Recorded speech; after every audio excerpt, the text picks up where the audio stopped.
How's it going, everybody? Bryan Alvarez here on Wrestling Observer Live. We're here every day, Monday through Friday, noon Pacific, 3 Eastern, Sundays, 3 Pacific, 6 Eastern, Saturday mornings with Jim Valley, 10 a.m. Pacific, 1 Eastern, Sundays with Andrew Zarian. And it's Fun Friday here on the show. We got a lot to talk about here today. Lance Storm. You can't spell fun without Lance Storm. He's going to be joining us here today, and we got a lot of news to talk about. And got a lot of big shows coming up this weekend and in the future. Lance is here so we can talk about some of these upcoming TNA shows. I got a TNA announcement, too. And then we've got SmackDown coming up tonight and the All Out card tomorrow, the WrestlePalooza show on ESPN tomorrow. Although, on the show the other day, we did, in fact, order the new ESPN package live here on the air. It has been done, at least in this household. I am ready to go for tomorrow. We'll see about the rest of you. And then we'll talk about all the news, including, yes, Raja Jackson was arrested, although he is already a posted bond, I believe. I think. I was told he had posted bond. This story, he had not posted bond yet, but I think he's out. But we'll talk about that. Also got the Dynamite numbers from Wednesday, which are interesting. Updates on Dax Harwood and Wardlow and Andrade and Gunther and a number of other topics as well. Very newsworthy day, actually, for once. So anyway, we'll get into all of that today. If you want to text us, 425-780-7566 is the text message line. Should have time for a lot of those today. F4WOnline@gmail.com is the email. F4W Online, Threads, Instagram, and Cameo as well. $10 cameos. Can't go wrong with those. And on X and Blue Sky, I am at Bryan Alvarez. So a lot to get into here today with Lance. We'll kick it off after the break. Wrestling Observer Live. Back in the show, Bryan Alvarez here. Wrestling Observer Live. Lance Storm is joining us here today. And my God, everybody in the chat right now is talking about tomorrow and what VPN they're going to use. All thanking, though, Stephanie for advertising it on her podcast. I've heard there's a lot of people that are unhappy because they were told they would get it with whatever their current package is, and they don't. And then there's also the issues, I guess, because there's a bundle that includes Disney Plus, and there's currently a big rash of unsubscribing to anything Disney. Yep. VPN and Canadian Netflix may be the way to go for some people. Well, it's funny because on Monday, Dave and I we had that big thing on the show about what is this even on? Where is it at? You know, what's the name of it? This and that. And you know, when we do anything on the show, it then gets, clipped up, and then it ends up being a reel, and then it ends up being this and that. And so the reel ends up going all over the place like Wednesday afternoon, which is after ESPN had changed the way everything was arranged on the website. And then they'd also had a conference call where they explained how to do it. And then it was like, look at these two idiots. It's right there on the website, and it's been explained by ESPN. It's like, dude, we talked about that Monday. That was days ago, and you're just now seeing the video now. But the point is, I had a lot of people saying, oh, these guys are so dumb. All you have to do is click this button, and you can watch it. Click this button, you can watch it. So I'm looking at these kind of, like on Twitter and such threads, people talking about how stupid we are because you have to click a button and watch it. And then you start going further down. It's like, wait, we have to pay too? Yeah, who's stupid now? So anyway, figure it out, guys. It's tomorrow. And we'll talk about it here in a moment. But I want to mention a couple of things. SmackDown is tonight. We have an exclusive interview with Brock Lesnar. We have Cody Rhodes making an appearance. We have Sami Zayn defending against Carmelo Hayes. That is the U.S. title match. We have Charlotte and Alexa versus Chelsea and Alba for the women's tag team titles. So 4 matches coming up tonight. The pay-per-view is tomorrow, WrestlePalooza, and that's got John Cena, Brock Lesnar, Cody Rhodes against Drew for the WWE title, Io Sky versus Stephanie Vaquer, CM Punk and AJ versus Seth and Becky Lynch. And Bronson Reed and Braun Breaker versus the Usos. And they had, I think on the actual, like they set up those merchandise stands and everything, and they've got like a store. Sometimes they set up a full store. And there is a shirt for the event that apparently has a 3-way for the women's title. But it does not look like that match is going to be happening because Tiffany got injured on SmackDown last week doing that moonsault off the post, and appears to be in concussion protocol. Although they never announced that. But the day of the show, I was told, looks like concussion protocol, and then she was pulled from NXT, and so I presume it's concussion protocol. So that's coming up tomorrow in the evening. In the daytime, we have the All Out show, which starts at 11 Pacific, 2 Eastern, with 3 tailgate brawl matches. We got Willow, Mina, Harley, and Queen Aminata against Julia Hart, Sky Blue, Megan Bayne, and Penelope in a tornado tag match. We have Daniel Garcia versus Katsuyori Shibata, and we have Samoa Joe and Powerhouse Hobbs versus the Workhorsemen. That's the pre-show. The main show then has Hangman Page versus Kyle Fletcher, Copeland and Cage versus FTR, Mercedes versus Riho for the TBS title, Okada versus Takeshita and Masquerade Dorada in a 3-way for the unified title, Brodito, the Young Bucks, Jet Speed, and Josh Alexander and Hechicero in a ladder match for the tag titles, Hurt Syndicate versus Ricochet and Gates of Agony, Jon Moxley versus Darby Allin in a coffin match, Tony Storm against Tekla, Jamie Hayter, and Chris Statlander in a 4-way, MJF and Mark Briscoe in a tables and tax match. You guys ready for a long show? I think I counted 34 people on the main show. I could have missed a couple. It was a lot. 1, 2, 3, 4, 5, 6, 7, 8, 9, 10, 11, 12, 13, 14, 15, 16, 17, 18, 19, 20, 21, 22, 23, 24, 25, 26, 27, 28, 29, 30, 31, 32, 33 on the main show. Yeah. It's a lot of people. It's going to be a long day. So the way it's working is Vinny and I are watching All Out live. We will do a post-show afterwards. Later in the evening, I'm going to watch WrestlePalooza and then do a show with Dave afterwards. And then Vinny and I will review WrestlePalooza with Craig on Sunday night. That's the Bryan and Vinny show schedule. And also on the Bryan and Vinny show last night, which, by the way, if you're listening to this free, that's a free show. However you listen, it's up there free.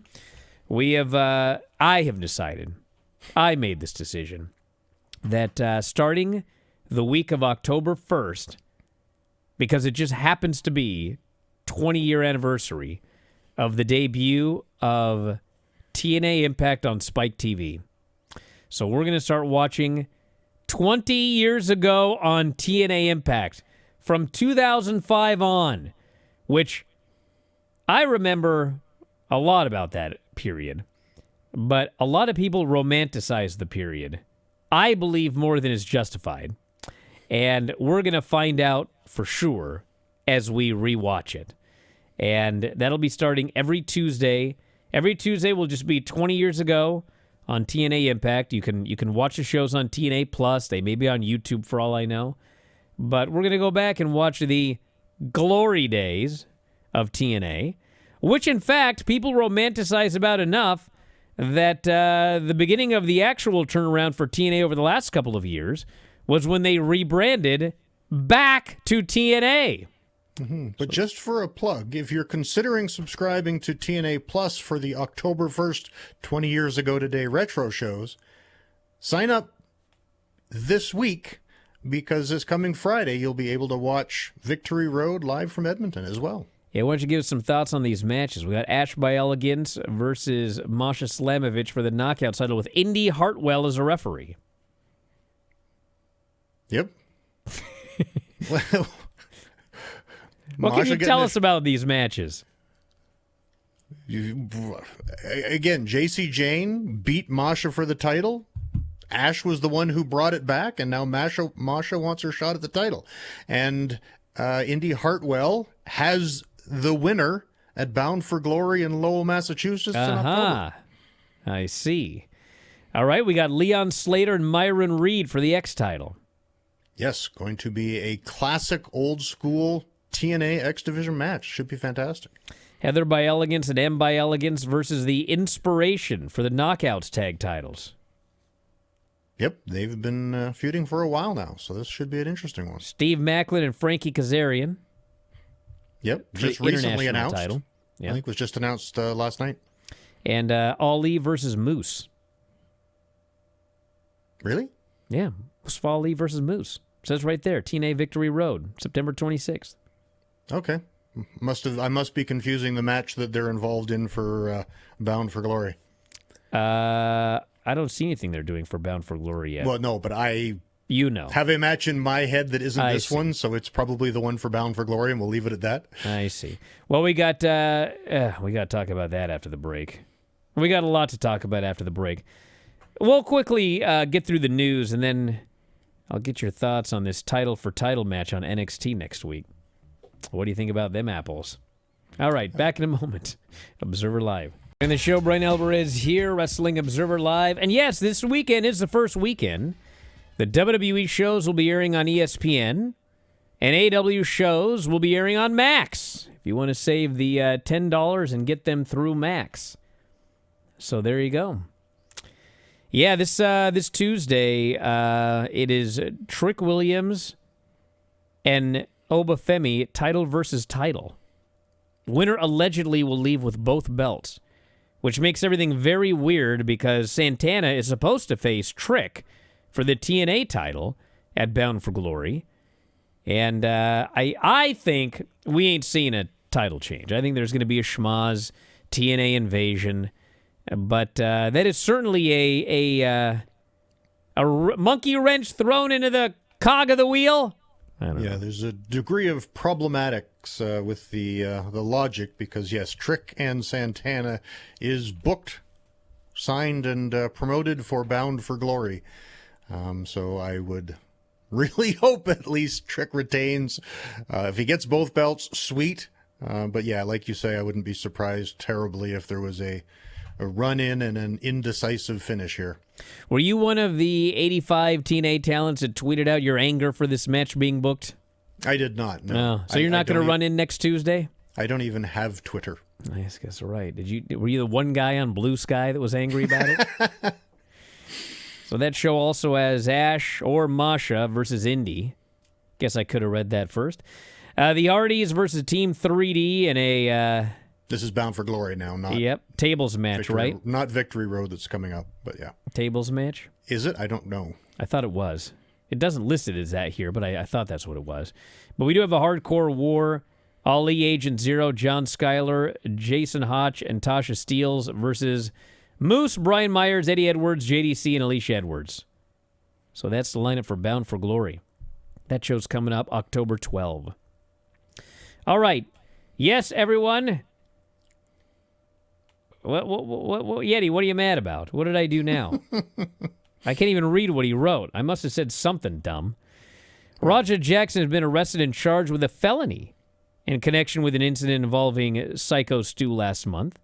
He was arrested Thursday morning. As of this report, it says he's still behind bars, although I do believe he posted the $50,000 bond. The report does not state which law enforcement agency brought the felony charge. LAPD was known to be investigating the incident. Took place August 23rd on Knox Pro. And if you get mad at me, don't get mad at me. I'm not making light of it. This is what Rampage said. He said he had saved money for his two Asian sons to go to college, and he had saved money for Raja to bail him out. And he apparently has been bailed out. So Stu was hospitalized for several days. They've raised more than $220,000 on the GoFundMe. And I guess there's more to come on that, but an arrest was made. So there you go. Oh, he was mad at me for saying you were the one guy on Blue Sky. I meant the one TNA talent. There's plenty. I'm on Blue Sky at Bryan Alvarez. Also on X. So yeah, that's the update on Raja. And a felony arrest at that. Yeah, $50,000 bond makes me, I don't know. I shouldn't think about it too much, but I mean, it seems to me that if they were really going to throw the book at him, the bond would be much higher. But I guess we'll find out soon enough. The September to Remember show, this is a very interesting number. I know people don't like to talk about ratings, but I'll make it quick because it is kind of newsworthy. The show did 667,000 viewers, up 14% from last week. And the 18 to 49 was 0.14 in 18 to 49. So viewership up 14%, 18 to 49 up 7%. And is that the 2 hours or the 3? That's for the whole show. But if you just take the 2 hours, it did significantly better because as we pretty much figured, that third hour died. And I've actually got the quarter hours here. And when I got to clarify this, by the way. So the first 2 hours, and I stick by my statement that advertising a lot of matches in advance is a benefit to your wrestling show. The entire first hour was well above average. Every single quarter was above average. And then in the second hour, when Collision started, over the course of that hour, they fell from 620 to 440. So they almost lost 200,000 viewers in that last third hour. In the third hour. Third hour. But here's the thing. Even though that hour died, it still did significantly better than Collision would have done on Saturday night. So I'm not a big fan necessarily of the 3-hour blocks, but this is another example that even though the third hour did very poorly compared to the first and second hour, a poor third hour of Collision on a Wednesday is way higher than a Saturday night Collision. So we'll see what they end up doing in the future. But the show opened at 746,000 viewers in a .16. And, I mean, it stayed strong all the way through the end. The Cope, Christian, FTR, Stokely angle and the Young Bucks promo in the beginning of their match, that hit 697,000 from 9 to 9:15. So actually it was a really, really good number. And, you know, part of that's branded show. I think part of that is, what did we have? I think it was 11 things announced for the show, days in advance. So I think that's something to consider going forward. Dax claimed he broke his nose. Wait, Christian broke his nose. Well, yeah. And that guy, let me tell you. So he said he had an x-ray, and to the shock of no one, I have a severely broken nose. Everybody asked if it was legit. I don't know. I don't know if the actual, break is legit, but his nose was busted up bad big time.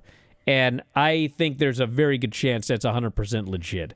Because, man, you could even hear it when he hit him with that mic. Like, the mic normally makes, a thumping noise, like that. But this was like a thump and a crack. And he's just pouring down blood. I mean, God. But he's wrestling Saturday, he says. He's going to be there one way or the other. And he's going to embarrass him. I'm pretty sure they'd have to handcuff him backstage to not have Dax go to the ring for this match. Yeah, and also, we were talking about it the other day. Someone asked him on Twitter, what are you going to do if you lose to these guys? And I think he said, that'll be the end of my career as an active performer, something like that. That's just him on Twitter. There was no mention of that whatsoever on Dynamite. It's not a stipulation. It's nothing like that. We've got... I should mention this. So a few days ago, I'm not going to say where it was reported because then, everyone likes to throw everybody under the bus. Look, listen, everybody gets things right and wrong. It's just the way it goes, okay? But it was reported that the original plan for All Out was actually Wardlow against Hangman Page. And if you recall that show, I was very skeptical. It made no sense to me. It sounded like a bad idea. Like, nothing against Wardlow, but like the dude was out for 2 years. He comes back and he's going to be in a title match main eventing a pay-per-view. Seemed very rushed. And Tony Khan, when he did the media call yesterday, he confirmed that Wardlow was injured, but he said reports that he was going to be the challenger for the title at All Out were not true. He said it was always going to be Hangman and Fletcher, and Wardlow was not going to be in that match. And, you know, promoters say a lot of things, but I believe this is true because it doesn't make any sense for it to have been Wardlow. So that's the update there. Also got Andrade. There was a report online that, and this was kind of weird.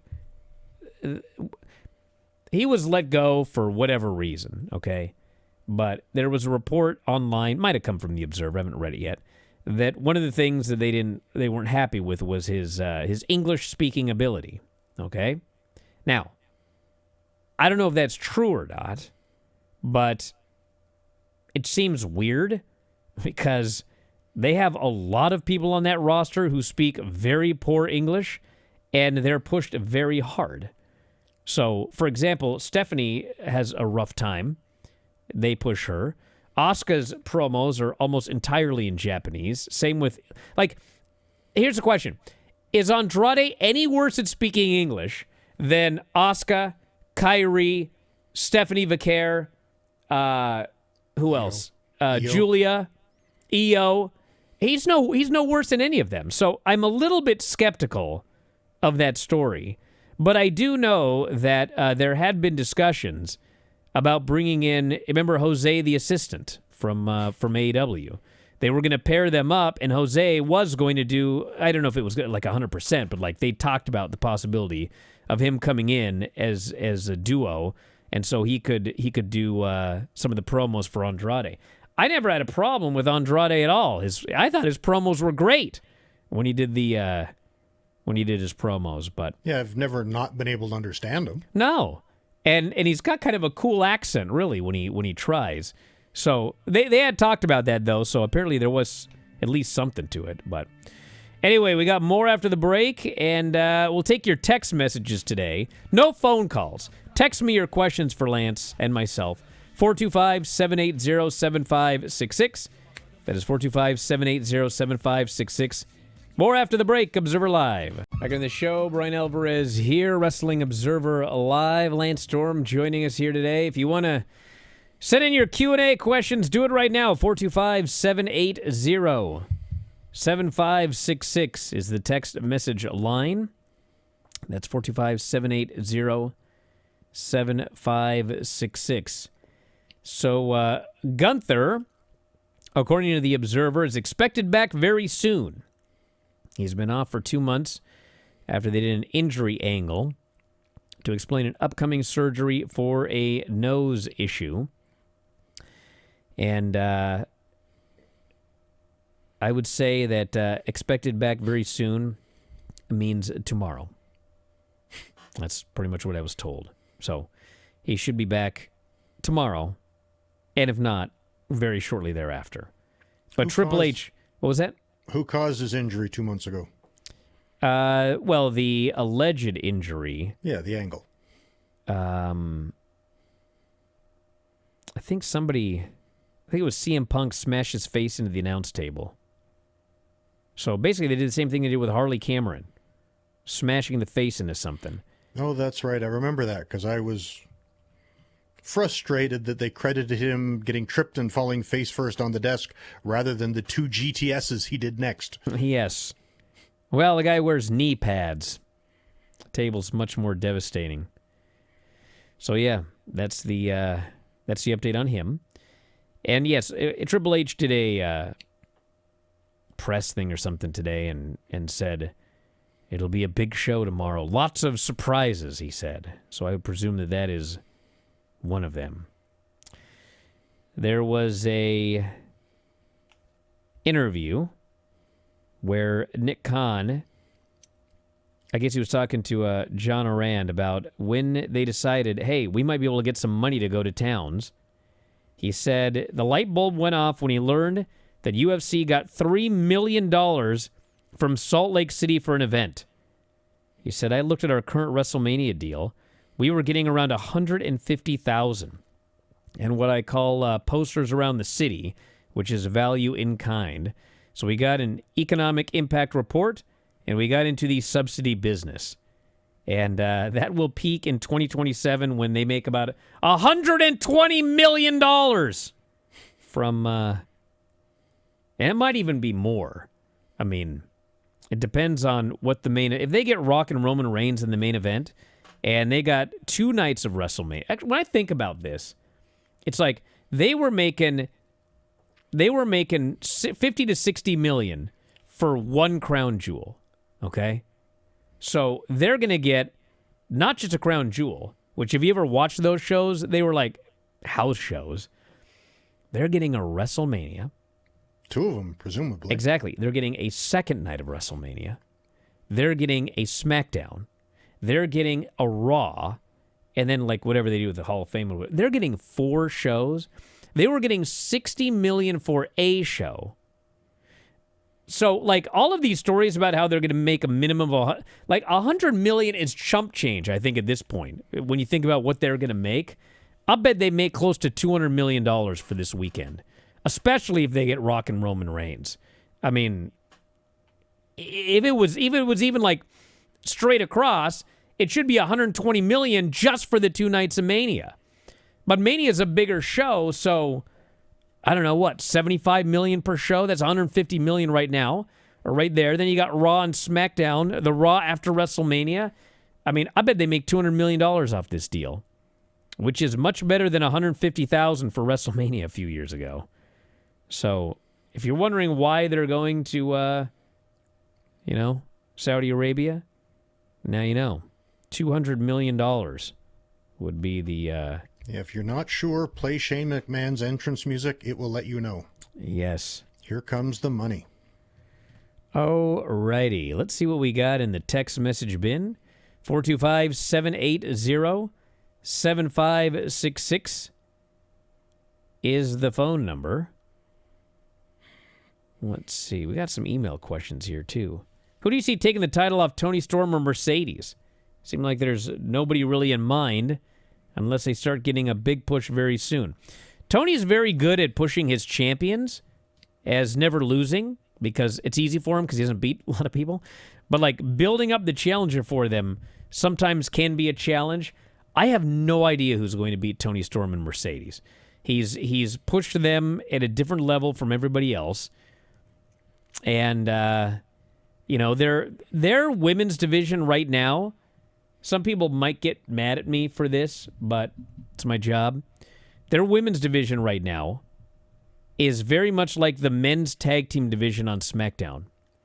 It's just they've got a lot of people involved in it, but none of them stick out.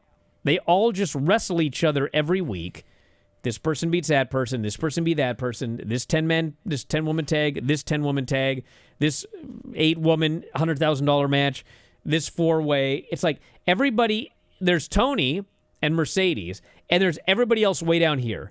And all the people down here, and the matches are a lot better, but it's like, beat this person, beat the... So no one sticks out, just like no one sticks out in the SmackDown tag division. Nobody sticks out as being like the next person. It'll probably with just the be... AEW women's division, at least we know the standouts are the champions. Well, that's true. But that's who where... are the tag champions on SmackDown? Anybody know off the top of their head? No. But that's the one thing, like, See how long it takes. I don't agree with the logic of, well, who's next? It's like, and again, maybe I'm old school, but it's like... they got it, the Wyatts. Why would you need a next for Tony right now? It's like when Hogan was on top, you just ran with Hogan because he was a standout and drawing for you. And Tony is I think it's more Mercedes. Stand out. I mean, she's got 9 titles. Isn't it time for something? I think I would think you could do something with... I'm thinking Ember now because they mentioned her on NXT, but what the heck is Ember Moon's actual real name? Oh, but she's vanished. Well, it doesn't mean you can't bring her back. Well, I know, but that's like another one. It's like, where's she been? Athena. Yeah. Athena just disappeared. So, hey, maybe they do Tony and Mercedes again, and someone unifies all the belts. And then, can you imagine if Mercedes won 9 belts, and then her and Tony unified them into 10 titles, and Tony won, and then Tony had to go all over the world dropping the belts back. It'd be the world's best rib. Go around the world and win all these indie titles and then drop them to one person, so she has to go around the world and drop all these indie belts. Although I suspect... I hope I didn't put that into the universe. Many of those belts, I'm assuming, will just be mailed back. Dude, I know you don't want to do anything anymore. I know you just want to be a backstage guy. But Brandon here says, This TNA NXT invasion needs to begin with you throwing a super kick. It's just history, brother. You can throw one super kick. They need to give me a good advance notice just to stretch. Golly. Well, no, it could be just kick one of the smaller guys. It's actually hard super kick a short person. When I had to super kick Booker Wee, that is a really weird angle to throw it. It actually is. It is, yes. Last time I threw a super kick was New Year's Eve when I hit Judas Icarus on the Boom Show. I mean, they're working, WWE is working with AAA now, so maybe they could bring in like Mini Abismo Negro. You could super kick that guy. He's kind of right in the middle. He's like a really, really big mini. So like you. How dare you? I am well above the 5'2" limit. All right. Where's my text messages here? All right, here we go. This person here says, since Andrade was fired, he would have... I don't think he was... Was he fired or was he released?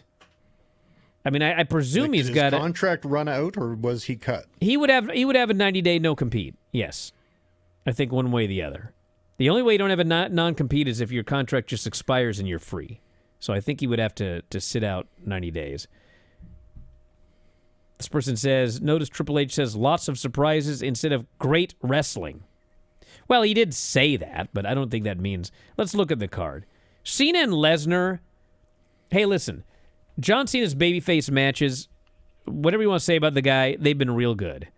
And all Lesnar has to do is kill him for a long time, and then... I think that match actually might be pretty good. Cody and Drew, don't even try and tell me that ain't going to be a good match. Yeah. Io Sky and Stephanie Vaquer, it's going to be a good match. Bronson and Braun versus the Usos, I don't know why that wouldn't be a good match. And then, Punk and AJ Lee versus Seth and Becky, it'll be a spectacle. I don't know how good of a match it'll be. It'll be great. It's not going to be party match 10,000 moves, but I bet you it's entertaining. I'm sure it will be entertaining. I think that's going to be a good show. Like in the ring. I guess we'll find out. Let's see. This person pointing out the Young Bucks are not in the Don Callis family, but they are aligned with him. This is in reference to, they did that angle on Dynamite where they very specifically stated that Hangman put it in the contract that nobody in the Don Callis family can interfere in the match or Kyle will be stripped of the title and lose via DQ.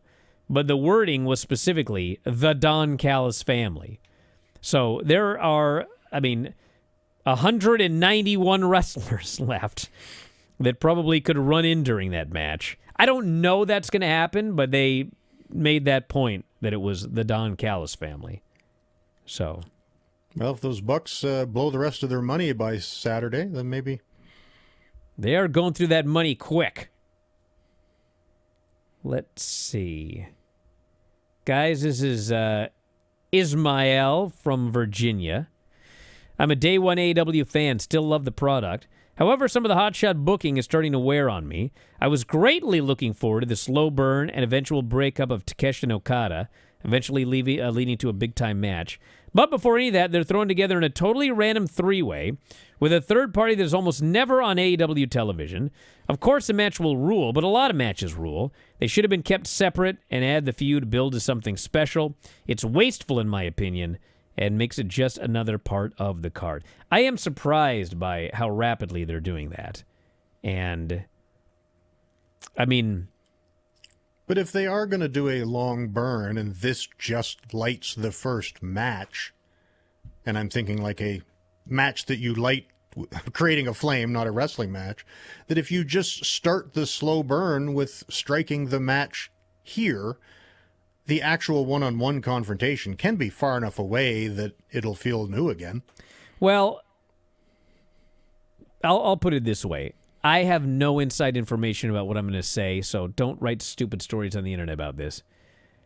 This is not something that Tony normally does, which makes me think that there might be a reason for it. And obviously, Takeshita just won the G1. And Takeshita is going after the IWGP title, actually very shortly. They're doing the same thing they did with Zack. I think he's getting his title shot in October.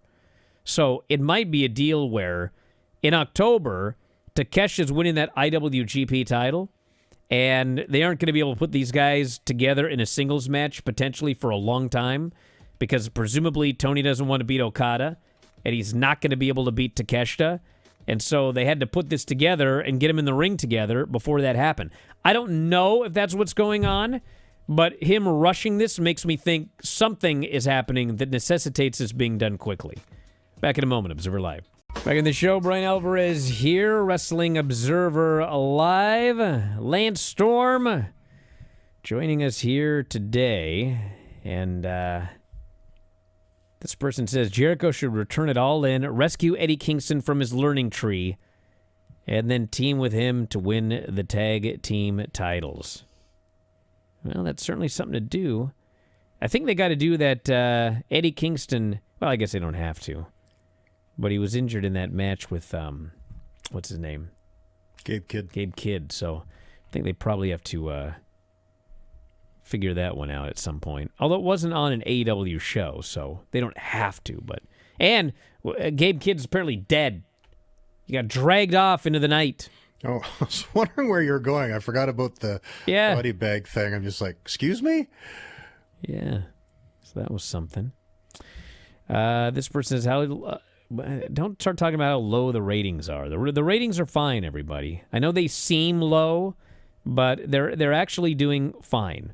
If you're really worried about the AEW ratings, instead of looking at the numbers and 0.14 versus 0.14, go and look where they rank for the night every week.